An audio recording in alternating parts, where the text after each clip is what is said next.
Hello, नमस्ते। कैसे आप सब? आज की हमारी कहानी है सास को सबक।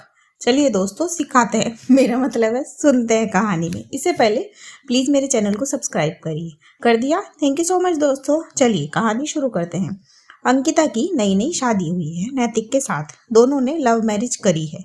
अब लव मैरिज करी है तो एज यूजुअल उसकी सास उसको ज़रा भी पसंद नहीं करती। हालांकि अंकिता अपनी तरफ से हर कोशिश करती है उनको खुश रखने की, पर वो है कि खुश होती ही नहीं है। अंकिता रसोई में लड्डू बना रही है।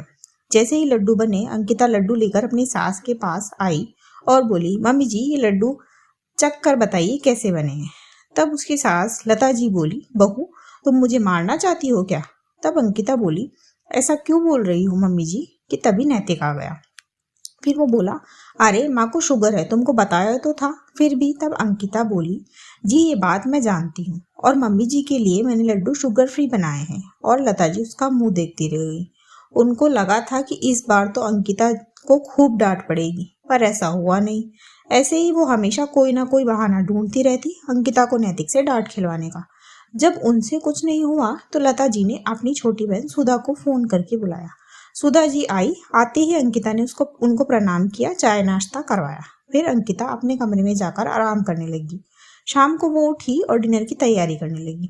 तभी उसकी मासी सास उसके पास आई और बोली, क्या बना रही हो बहू? जी मटर पनीर, अंकिता ने कहा।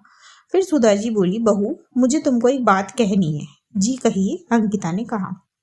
बहू तुम्हारी सास में कोई, मेरा मतलब है वो क्या कहना चाहती है आप? साफ साफ कहिए, अंकिता ने कहा।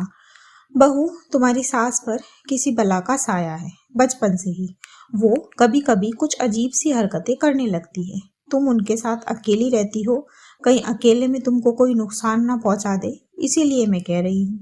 मेरी बात मानो तो तुम अपनी गृहस्थी अलग कर लो। बाकी तुम खुद समझदार हो। क्या? ऐसा कैसे हो सकता है मासी जी? अंकिता ने कहा। हाँ बहू, मैं ठीक कह रही हूँ। मेरा काम था बताना, बाकी तुम जानो। बोलकर सुधा जी वहां से चली गई। अगले दिन शाम को नैतिक ऑफिस से आया तो उसके हाथ में टिकट थे। उनको देखकर सुधा जी बोली, अरे नैतिक क्या है? नैतिक ये क्या है, तुम कहीं जा रहे हो? तब अंकिता बोली, हम नहीं मासी जी, आप दोनों जा रही हो। क्या? कहाँ? सुधा जी ने पूछा। जी वो तीर्थ यात्रा पर, अंकिता ने बताया। तभी नैतिक बोला, हाँ माँ, तुम कब से मुझे बोल रही थी तीर्थ यात्रा पर जाने की, पर मेरा ऑफिस, इस वजह से मैं आपके साथ नहीं जा सका।